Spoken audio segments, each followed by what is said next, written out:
time you're not suspected of any on or off-base violations. This is merely a comprehensive vehicle inspection. If I can see your ID, open your belt compartment, your trunk, and any other concealed areas.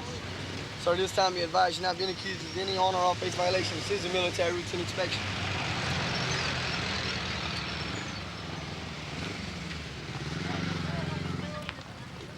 You people get up here. Have your bags open.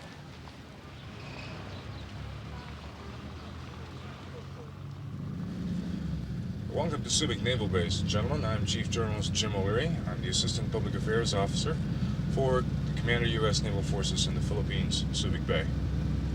What we're about to see is the largest U.S. naval installation outside of the continental United States. Our primary mission here is to support units of the 7th Fleet, which operates in the Western Pacific region.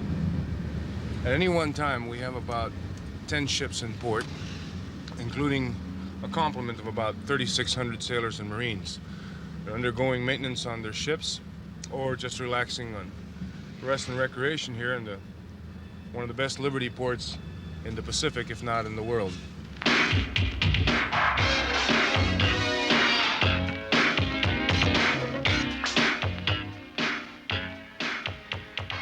Smart disco goers knows there's one best stop after hard day's work.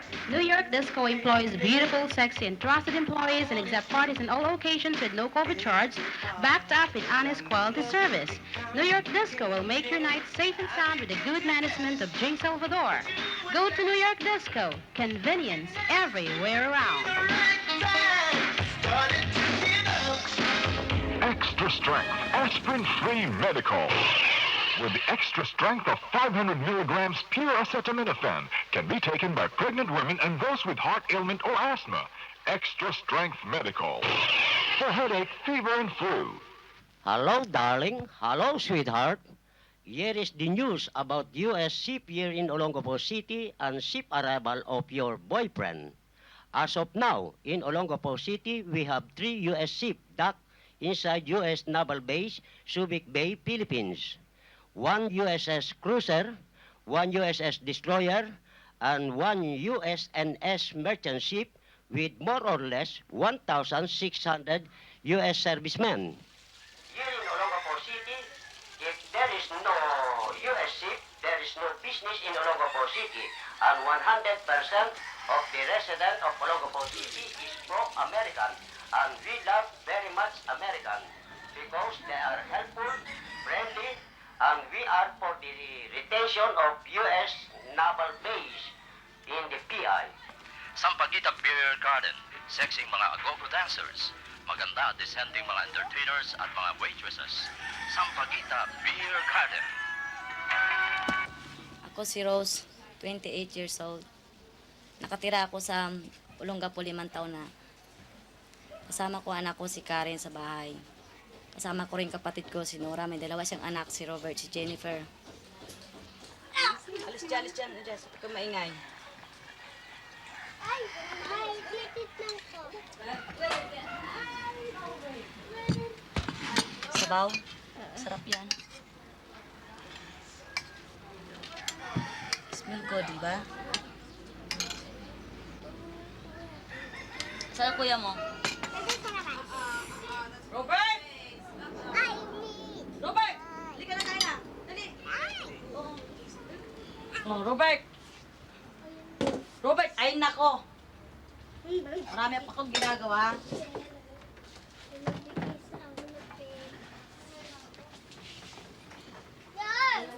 Huwag ka masyado malikot, nako.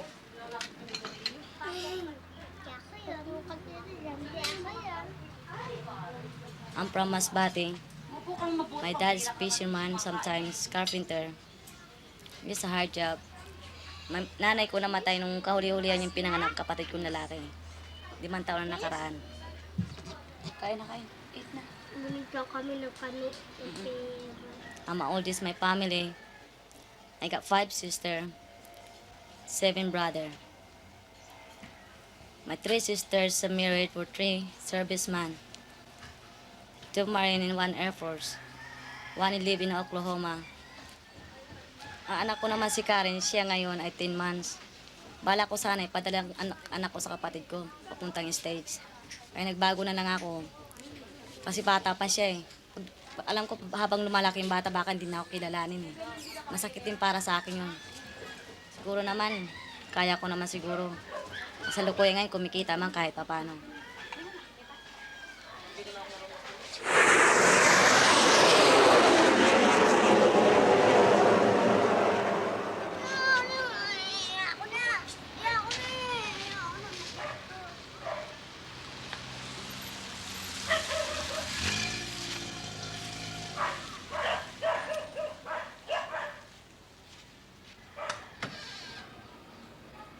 I'm a C2 pilot. I'm here on a 2.5-year tour, and my job is to fly the C2 out to the carrier, to deploy with the carrier if I have to, and basically that's our squadron's job.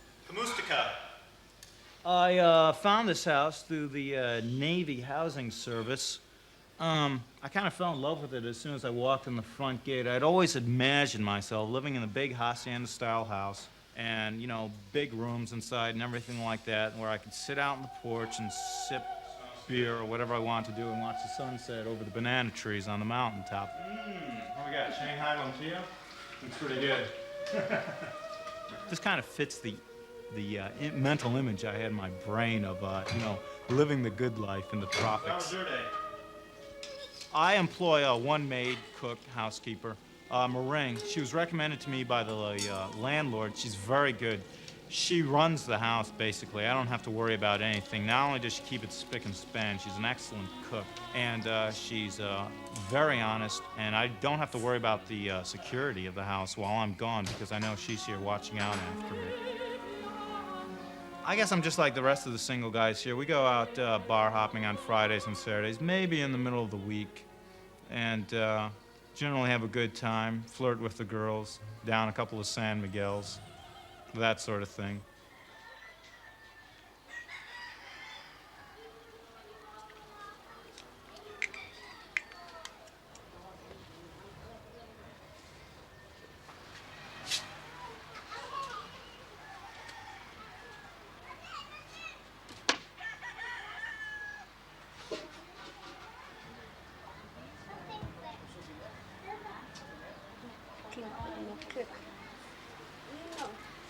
Supply.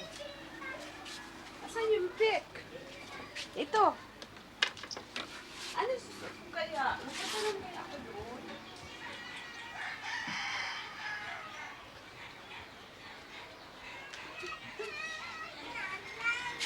Baka, ginalaw mo isa ko dyan ha. Ano? Huwag mo naman akong sabihin. Hindi ko ginalaw noon. Nagtungin nga ako sa'yo eh. Tapos, wala dyan. I swear. Kinuha. Pero, Lagyan mo daw yung dito sa bahay, huwag mo dalhin dito. ito yung... Bakit nandito? Dito yung sa akin. Akin yung stocking. Bakit na yan? Bye-bye. Say bye-bye. See you tonight. Lopik. Kakainin ko kayo. Kalimutin ko kayo.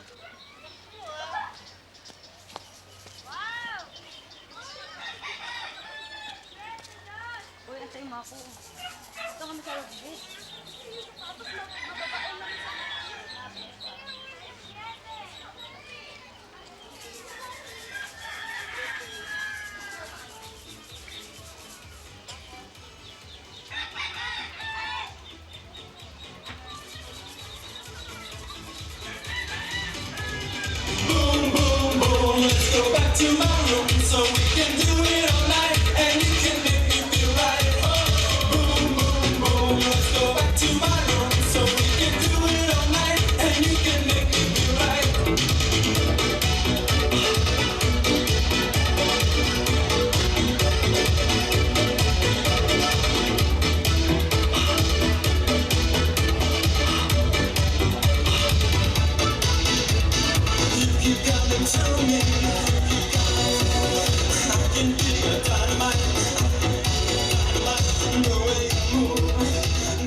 Ako nagtatrabaho sa Rock Lobster bilang dancer. Kami lahat dyan nagtatrabaho, bali yung dancer namin 48, bali 15 yung entertainer. Pasok namin alas 4 hanggang alas 12 ng gabi. Ang kita namin isang gabi, 40 pesos.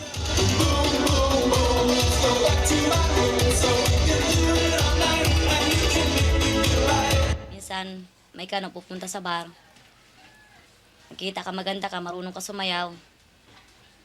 Nilalapit siya yung customer, kakausapin ka, bibilang ka ng drinks. Ilang naman ang bali dagdag sa kita namin yung sa drinks kasi medyo mahal ng konti.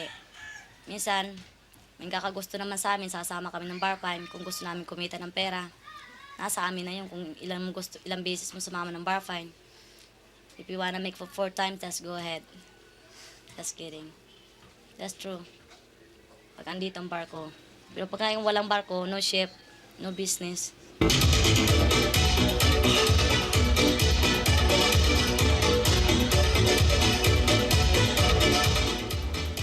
Kung tungkol naman sa mga sailor dito, Marines, isang pupunta sa bar, na mabait, may aso. Minsan may mga akala mo kung kabababa pala ng barko, akala mo kung mga baboy tamo na nakawala. Minsan, di namin makain ng kaya ng mga babae, kaya minsan mga babae dyan, kaaway-away din dahil nasa kano. If you go to a bar and you bar fine a girl there, you couldn't bar fine any other girl there on any other night, even if you wanted to. That's called butterflying when you bar fine the 2 different girls in the same bar. They don't like that at all, and the girls' loyalty to each other is such that they won't even approach you except in friendly conversation if they know that you've already bar fined one of the girls they work with. They're almost like a sisterhood within the separate bars.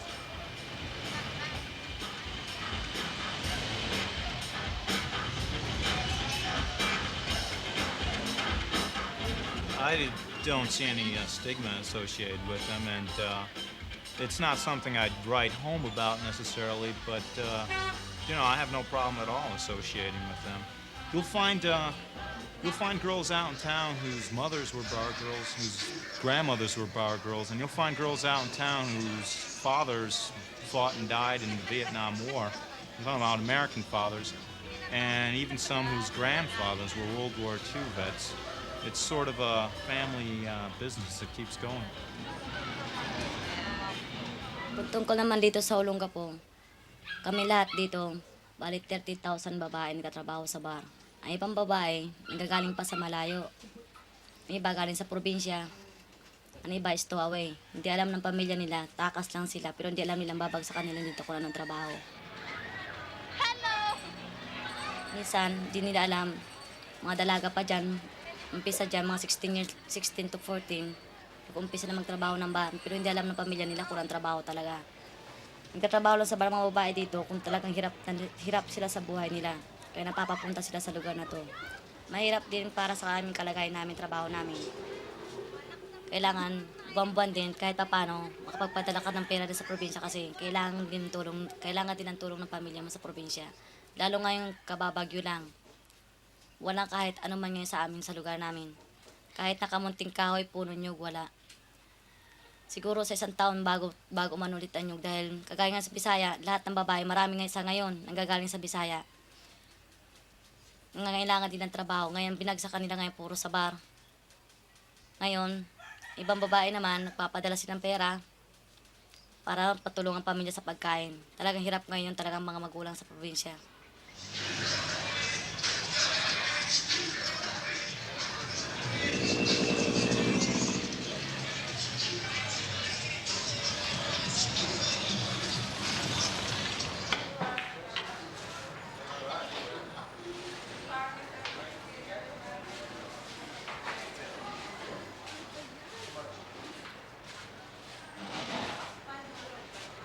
I'm a bar owner of sorts. I mean, I've got 2 maids, a chauffeur, a gardener, everything that I could possibly ever want. It's kind of like being one of the Beatles, but not having to sign autographs. Hey, Bob, you got the next game. You're next. Basically, the guy goes into the bar. There's drinks, regular price for him. If he wishes to buy a young lady a drink, it's an inflated amount to do that. If there is a mutual attraction or a singular attraction, however it may be, the guy can pay the girl's bar fine. Or in other words, he's paying to take her out of the bar for the night. If he falls in love with this girl and decides he wants to take her out of the bar on a permanent basis, he pays what is called a steady bar fine. That can be anywhere between $200 and $300, I suppose, for that.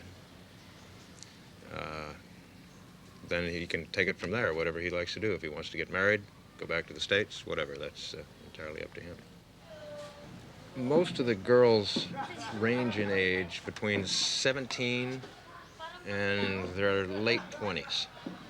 But if you were to reach your hand into a bucket and pull out a handful, you'd probably be talking between 17 and 22, 23 years old. It's wonderful. And I can be with women that are much my junior. I'm over here about 10 months out of every year. I like to go back to the States for a couple of months just to go back and touch reality. If you will, it's like Alice in Wonderland and stepping through a looking glass. It's easy to wake up at 2 o'clock in the morning and decide that you want to go out, and it's all there at any time, 24 hours a day. A lot of people ask me if there's a problem. You know, don't I miss talking to my white Anglo-Saxon wife? No, I don't. If I want an intellectual conversation, I can just as easily talk to you about it, and you and I can talk about football or soccer or baseball or whatever. But I don't need a bumpy-fronted girl, white girl, to, you know, carry on an intellectual conversation. Sorry. Hey, you come here.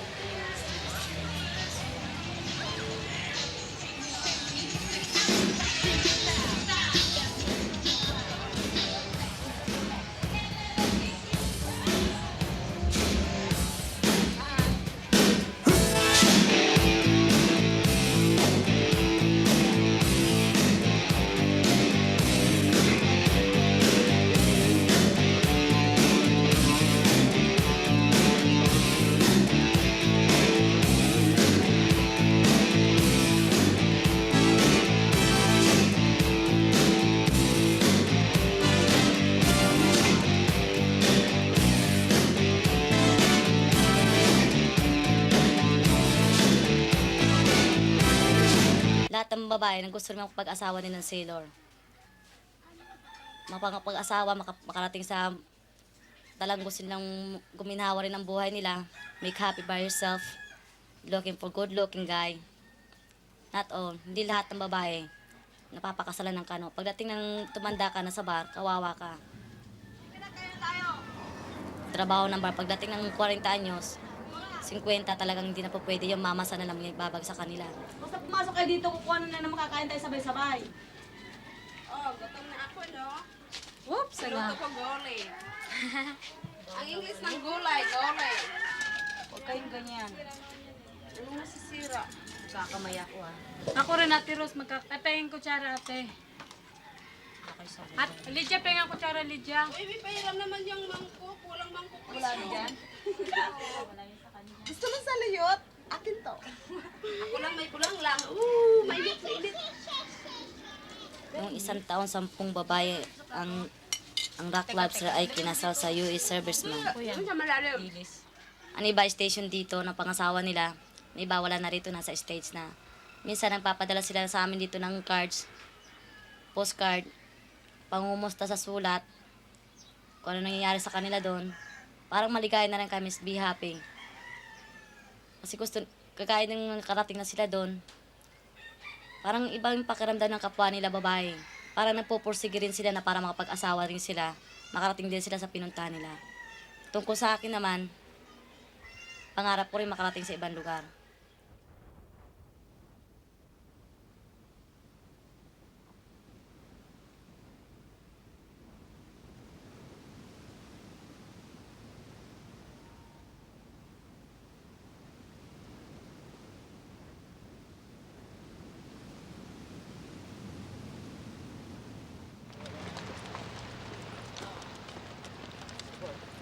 I think humagit kumulang serviceman married for Pilipina. Well, 1,500 katao nakakasal dito sa Olongapo. Kaya nakaraang taon, hanggang ngayon, tungkol naman sa mga Pilipina na bago mag-asawa sa kano, bride school sila sa loob, kagaya ng tuturuan sila mag-speak English, magsulat ng right English. You got cooking class, ceramic, aerobic. Yung pinaka-importante sa kanila yung makaintindi ng salitang wika ng Amerikano. Kaya bago ka tapos ng bride school mo, bago ka ikasal sa kano, makapag-aral sa loob, paano gagawin tuturo sa iyo. Okay, ladies, this is the bride school kitchen. And I'm going to tell you about some of the appliances that you're going to be using being married to American service members or servicemen. Okay, this is our refrigerator. Okay, the bottom part of it is to keep items cold. Top part, to keep items cold and frozen, like your meats and things that you're not ready to cook right away. Secondly, we have the microwave. Okay, probably not familiar with the microwave because it's kind of relatively new. You do is put the food in here, select the temperature or select the time and then the temperature and so forth. Lastly, we have the washer and dryer. Some of you might be used to using the hands, washing on the hands. What you do is you put your clothes in here, dirty clothes in here, okay, and then you push it out and it washes. You take it out and you put it in your dryer. Select the amount of time that you want and press start. And after a certain period of time it's dry, take it out, fold it up and just ready to go. This will help you to make your service, like being married to a serviceman, a lot easier. I really do like the Filipino woman. I think she has a lot of the characteristics that, most American men are looking for. It's kind of, the bar girls, it's true, they're making their livings on their backs. But at the same time, I think one of the reasons they're here is they'd like to marry an American serviceman, go back to the States, escape the poverty of this country, and raise a few kids, kind of like Susie Wong joining the PTA or something like that. Okay, I am Lynn James. I am the budget counselor and the consumer educator for the Navy Relief Society. I have been invited here today by the marriage school to give a presentation to you on budgeting and checking account management. What is a budget? It's a plan, a spending plan. Yes, very good. A roadmap, if you will, through your financial future, how to spend your money. Or, in our case, how to spend your husband's money. I wouldn't be at all surprised if I got married before I left the Philippines because I find these women very charming, and as well as being extremely attractive, and I'm sure you've noticed that. They, like I said, they're not as self-centered as American women. They have very traditional values about the home, family, being a devoted wife. Okay, food, shelter, clothing, and transportation. Those are your needs as a human being. Everything else is a want. Everything else is a want. As in most things, we as women must do the hard job and leave men the easy job. They will go along with trying to live on a budget, but try not to limit them too much. Don't take all of their beer away, just some. Don't take all of their recreation away, just a little bit. Life is supposed to be joyous. Do not have a budget that is so restrictive that there is no joy left in your life.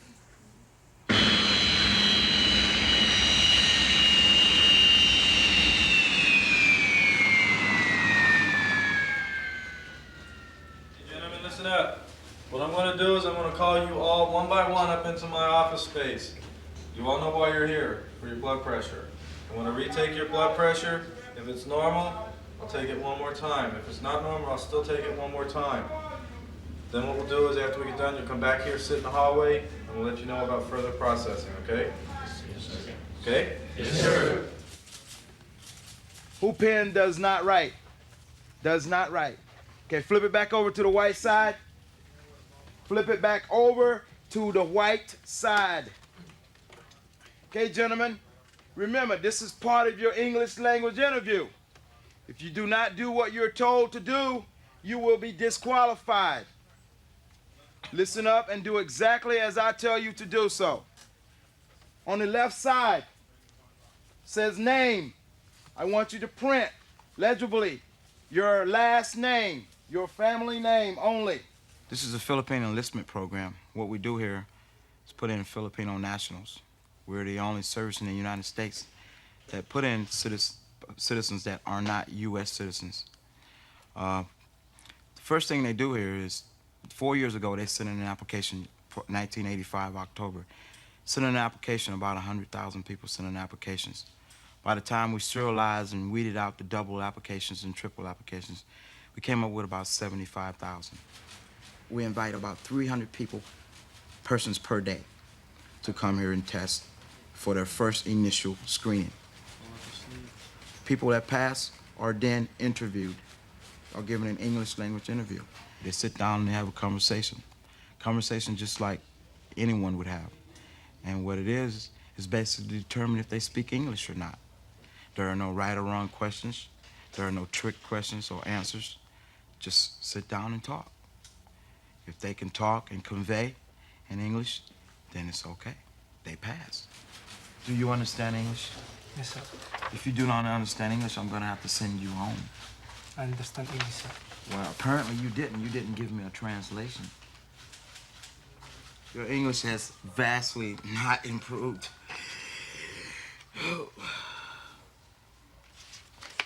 What did I tell you the first day you came here? Sir, practice the English language. And how have you done that? Sir, I always speak English at home. You always speak English at home? Okay. Well, what you need to do is you need to go back to school. Yes, sir. And study the English, because it has remained the same. Okay? If it is the same on re-interview day, you will be disqualified. Okay? Go inside. Make sure you bring a high school diploma when you come back. Thank you, sir.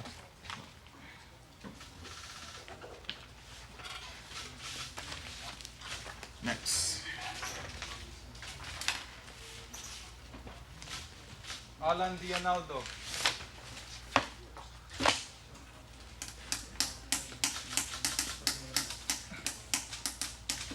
Everybody wants to join the Navy, but everybody doesn't speak English. That is one of the big problems. They want to join the Navy, not for my country or the U.S. They want a better opportunity.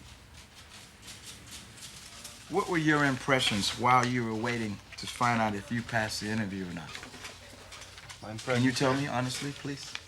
Sir, I'm a bit confident about my impression because I know my answers are good, and the commander, I think, liked it. Thinks you liked your responses, huh? Yes, sir. Well, did you arrive here in Olongapo last night? No, sir. I'm living here in You live in Olongapo? Yes, sir. Oh, wow, that's great. You live on Finland Street? Yes, sir. So, tell me, what are your impressions of the U.S. bases? What are the pros and the cons? Give me a couple of pros and a couple of cons of living so close to a Navy base. The United States Navy gives the global balance of the power, of the superpower here in Southeast Asia and to the world. And the United States bases here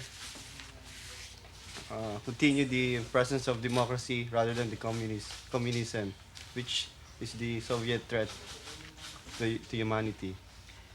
Well, isn't there a Soviet threat right here in the Philippines right now?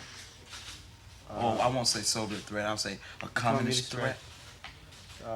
By the growing number of insurgency here and the nearness of the Cam Ranh Bay in Vietnam, I think there's Are you a Filipino citizen? You are a Filipino citizen. Yeah, I'm a Filipino citizen. Why don't you join the Filipino Navy?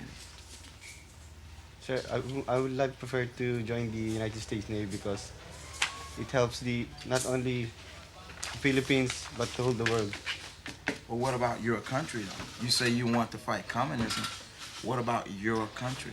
We don't have a communist problem in the United States. Yes, yeah, I know, sir, but the presence here of the United States bases gives the democracy here in the Philippines. That's why I want to join the Navy. We're not fighting the No, communists. you're not fighting, sir, but you give the what you call So balance. how is you joining the U.S. Navy going to help your problem here in the Philippines? Not only here, but throughout the world.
Mga kapatid, tayo ay narito ngayon upang magbigay pugay kay Atty. Ramos Cura, Dr. Patricio Santiago at lahat ng mga kaibigan at kasama na nag-alay ng buhay sa tuwirang pakikisa at pakikilahok sa pakikibaka para sa isang tunay na malaya at makatarungang lipunan.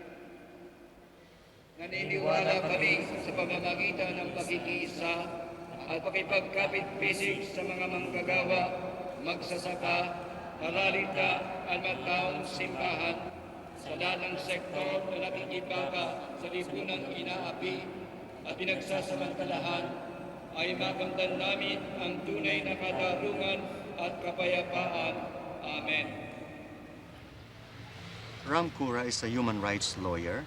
In the period of 2 years, he has been active with the anti-base organization.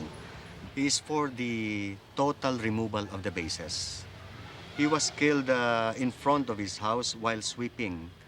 He was beside his father, actually, and then two people approached him, asked for a light, for a cigarette, and then after that, the other guy just pumped 2 bullets on the Ram's body. The motive of the killing is actually the political involvement of Ram, particularly and in his recent involvement with the anti-base organization. The military, they have a great war, great battle with the communists here.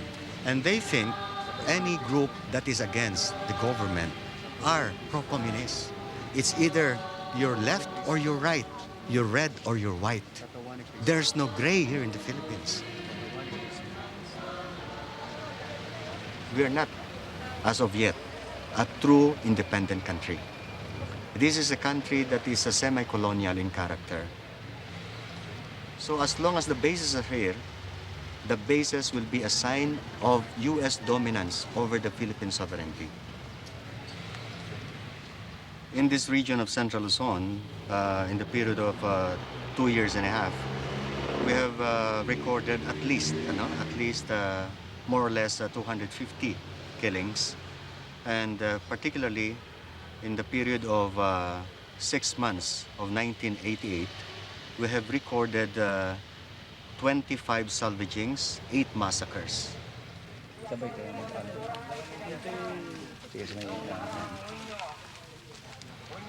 These killings are there to stop us from our work, to stop us from our militancy. Lingkod sa iyo at nagbuwis ng buhay.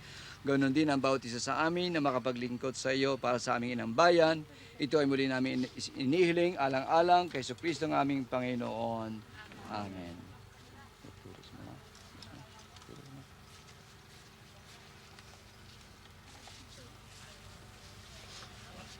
Kiss me. Naku.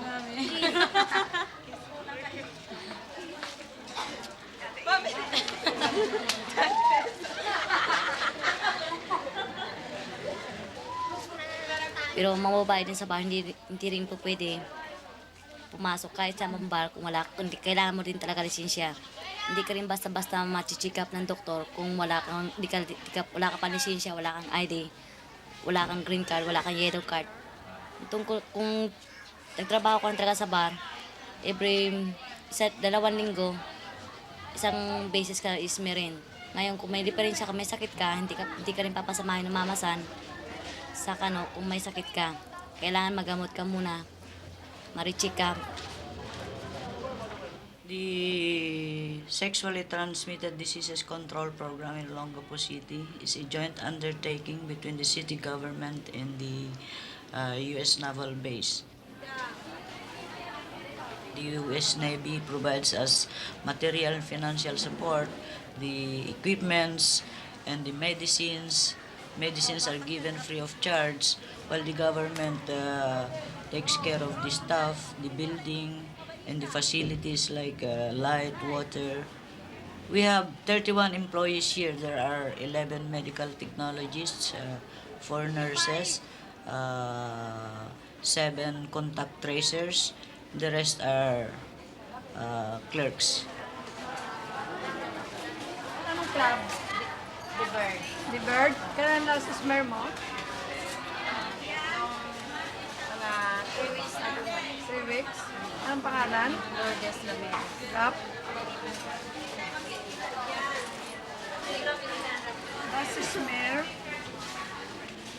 August 25, last smear. Lagay mo ito sa manager mo, ha? Tapos ito gamitin. The entertainers who are working in the business establishments usually report here every 2 weeks for smear examinations. Well, we examine a minimum of 500 patients daily, 500. Then, if they are found positive, we send out notices to their respective managers to bring these girls here for treatment.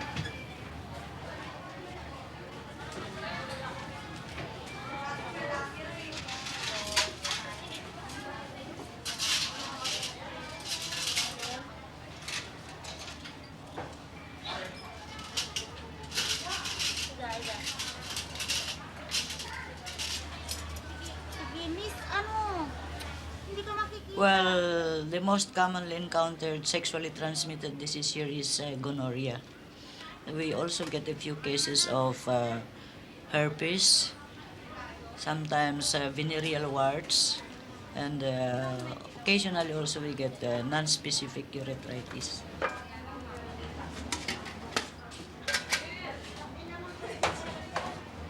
Pasok kayo dito!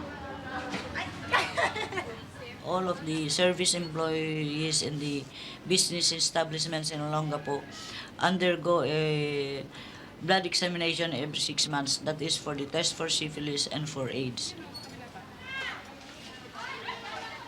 Well, as of this date, there are around 30 cases of HIV positive individuals.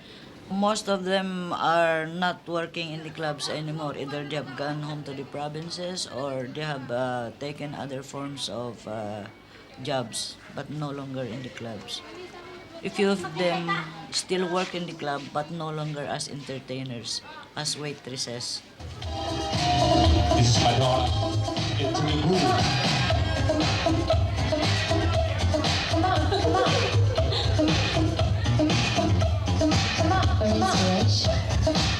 on. Once again, I would like to say good evening to all the guys in the house tonight. USS New Orleans, USS Mount Henry, USS Fresno, USS Ogden, USS Mobile, USS Stewart, BC Pride.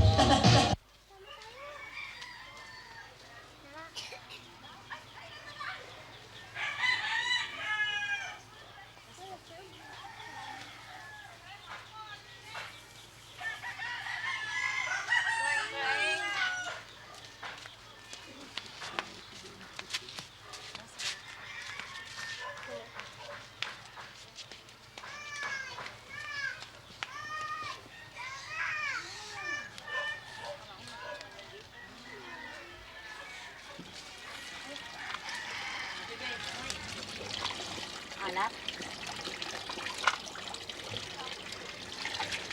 Sugat. Tingin.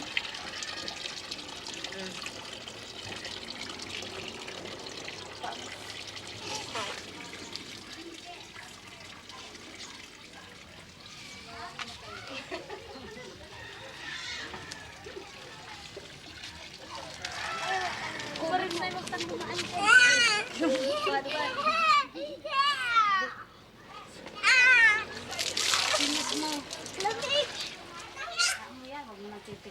Lalaki ta na putay mo dyan.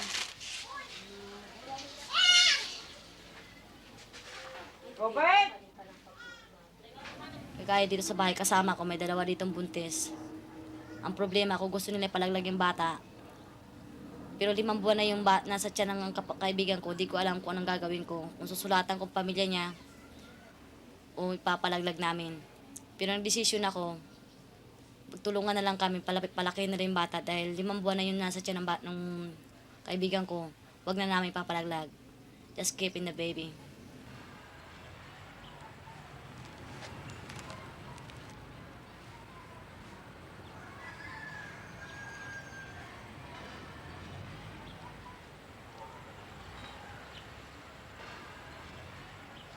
Ships come here, they stay for a night or two, about a week. So those bar girls who don't have any form of contraception gets pregnant. The first thing that gets into their mind will be they don't have money. They will have to stop their job, so they resort to abortion. Sometimes the males come in and support them until they get married. When this time comes, it ends up quite nicely. See, the girls have something to support themselves, the babies have something to support themselves.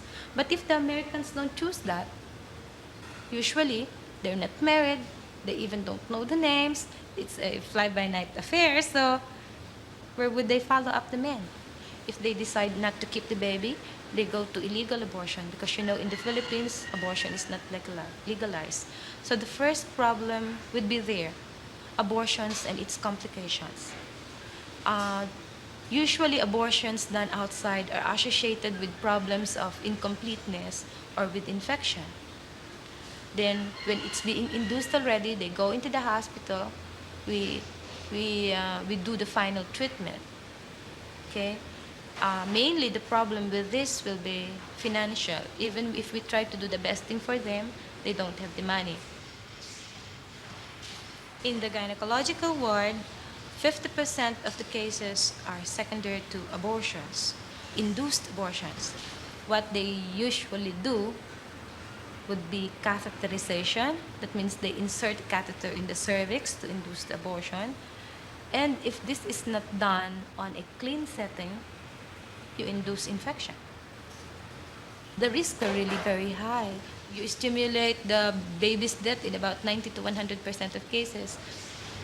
There's a young girl in the world that's about a 22-year-old female. That's her first baby.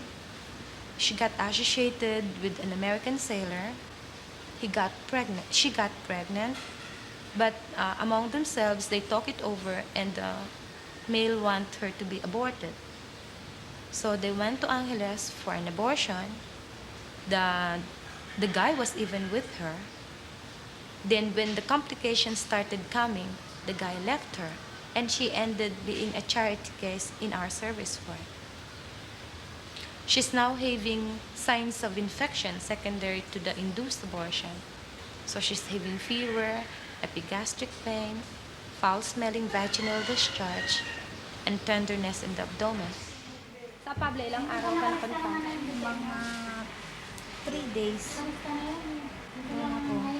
Ginastusan ka pa niya rin. Opo. Pero sabi ko, in case of emergency, siya ang gagastos pero hindi siya nagperma doon. Nalala pa rin niya ako sa loob ng base. Doon pa rin kami. Nakita ko sa kanya na hindi na niya ako naasikaso kasi parang naano ba siya na marami nang nagagastos siya. Bali nag-away ko kami. Sabi ko, mabibinat lang ako nito. Tapos gusto niya doon lang muna ako sa ate ko. Punta ko sa ate ko, sabi ko, sige nga, dito lang muna ako pero ang pinagtataka ko, kinuha niya yung ID ko. Sabi, opo, gusto ko sana mangyari, sabi ito ngayon na nangyari, nag-bleeding ako, punta naman ako rito sa general, itong hospital, tapos sabi niya, balik twice ako na-respond. 3 yung kaibigan ko last year. Sunod-sunod yung namatay. Pagdating sa ospital, naubusan na ng dugo. Sinabi lang namin nakunan, pero pagdating sa ospital, alam din pala nila nakatitir. 5 buwan ang isa, 4 na buwan ang isa, 6 na buwan. 3 yung sunod-sunod. Hilot ang tiyan para patayin yung bata. Minsan nag-stay mga kaibigan ko 3 araw nawawala sa akin. Pagdating sabi na nakalabas na lahat yung bata, nakikita ko lang ng 3 araw, nanginginig nila sa taas, di ko alam kung ano nangyayari. Pagdala namin sa ospital, nalalaso na pala yung loob ng tiyan niya dahil yung bata pala, nasa loob pala, hindi pa na ilalabas. Yun ang kinamatay sa akong kaibigan. Isa ko naman kaibigan, 6 months. Naubusan naman siya ng dugo, nailabas lahat yung bata. Pati yung lahat, pati inunan, buong-buo na. Ngayon, hindi rin nakaabot ng 24 hours, namatay din yung isa kong kaibigan. 6 months din yung nilaglag niya. Yung pangatlo, 3 months. Yun naman, hindi naman sadyang pagkakalaglag nun. Yun talaga yung nahulog sa hagdanan. Pero talaga, kusat niya talagang tumalon sa hagdanan kasi natatakot siya sa mga magulang niya. Malaman na buntis yan, hindi alam kung sino ang tatay. Ngayon, pagtalong niya sa baitang, 11 baitang, nakunay siya 3 buwan. Tinis niya yun para iluwa niya lang mag-isa yun. Tinapon yung anak niya sa inodoro. Bandang nanginginig na siya, hindi ko kaya. 4 na oras na yata sa loob ng kubeta, hindi malabas-labas yung bata. Isinarado niya yung pintuan. Isang araw yata siya sa kubeta. Pagising na namin, binubuksan namin kubeta, patay na yung kaibigan ko. Just killed him by yourself.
You see, if you're pregnant, you can't work in the bar. You can only work for a few months until your stomach doesn't show. When it shows, you're out of the bar.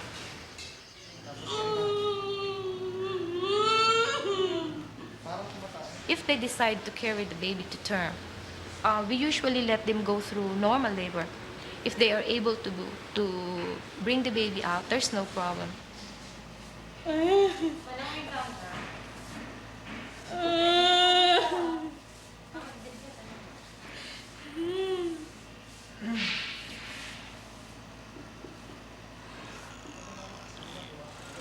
You see, genetically, the babies of Americans would be bigger. In half of these cases, because of the bigger babies, they are not able to undergo normal deliveries. So we do abdominal deliveries to bring out the baby. And usually our problems will be securing the medications they would need for the operation. You see, an operation of a cesarean section would cost the medications would be anywhere about 1,000 pesos. That would be $50. And even with that much, they don't have the money.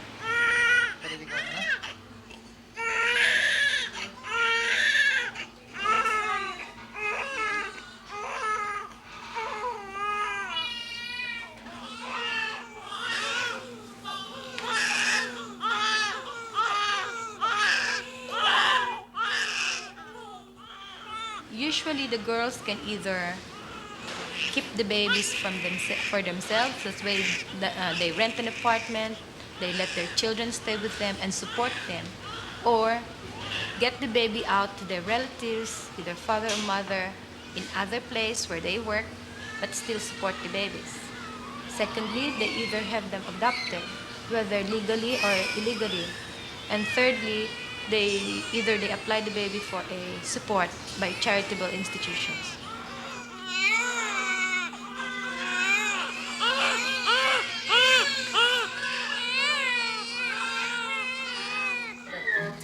See any tourist-type tourists, Boo-Boo? Not yet, Yogi. Oh, goody, goody, goody. We will now remove the Do Not Feed the Bear sign and get ready for the invasion. Now remember, Boo-Boo boy, thousands of tourists mean thousands of good goodies. Yummies for our tummies, eh, Yogi? Okay, Boo-Boo. You remember all the tricks I showed you about begging for food? I think so, but I'll never be as good as you, Yogi. That poor forest creature routine always gets him right here. You're all brains, Yogi. Tungkol naman sa anak ko kay Karen, siya ngayon ay 10 buwan na. Ang tatay niya ay sailor. Nagkahiwalay kami ng ama ni Karen. 4 na buwan pa lang sa tiyan ko dinadala ko. Nagkahiwalay kami kasi sobrang asol niya, hindi ko kaya ugali niya. Kasi pasensyahan kami. Alam ko malaking trouble ko nagawa ko sa kanya. Kaya pasensyahan na lang kami. Yun na naman gagawa ko para sa kanya para marami din kasi ginawa siya ritong kalukuhan. Kung tungkol sa tatay niya, hindi na siguro kayo magkakabalikan kailanman. Alam ko gusto niya pa rin kunin dito ang bata pero wala siyang karapatan. Dahil kahit ni 5 ma'am, wala siya binigay hanggat binuntis ko yan, hanggat ipinanganak ko yan. Ni 5 wala siya binigay sa akin.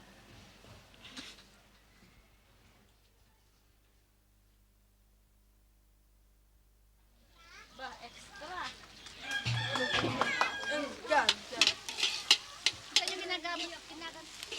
Buo. Tambukas. This is bright baby, cute baby. Pretty girl. Bilang ina, masaya ako para sa kanya pag uwi ko ito, pagod ako sa trabaho. May kalaro ako. Lahat ng problema ko, makita ko siya, nawawala lahat ang pagod ko. Kahit anong pagod ko, makita ko lang siya, maligaya na ako. Kaya ako napabinyagan si Karen, dahil gusto ko siya maging Kristiyano. Masaya ako dahil sa pagkakaanak ko rin kay Karen. Dahil lahat ng bisyo ko nawala sa buhay ko. Sa ngayon, pinag-iipunan ko siya, may kunti akong pera para sa kanya. Gusto ko nga binabala ko ngayon, magkapagtayo man ng kahit maliit na tindahan o maliit na restaurant para makapiling ko siya. Pare kalimutan ko muna magtrabaho ng bar. Makapag-asawa man ako ng sailor o whatever. Make me happy, that's okay. Makapag-asawa man ako, gusto ko, mahalin din yung anak ko, kung paano treat ko sa bata, ganun treat sa anak ko, just fine. Ayoko rin siya lumaki, nakaparis namin, lumaki siya nagtrabaho ng bar, hindi mangyayari yun. Dahil pag susumikapan ko siya, para maiba naman takbo ng buhay niya, it's different, no, it's not gonna happen. Same my niece, Robert and Jennifer. Di kagaya ng ibang bata dyan, kakalat-kalat sa daan, kasi walang tatay. Siguro hindi naman siguro mangyari sa anak ko, kasi maganda pangarap ko para sa anak ko. Malayong mangyari yan sa iniisip na ibang tao dyan. malayong iniisip ko para sa anak ko. Gusto kong maging maayos ang kinabukasan ng anak ko.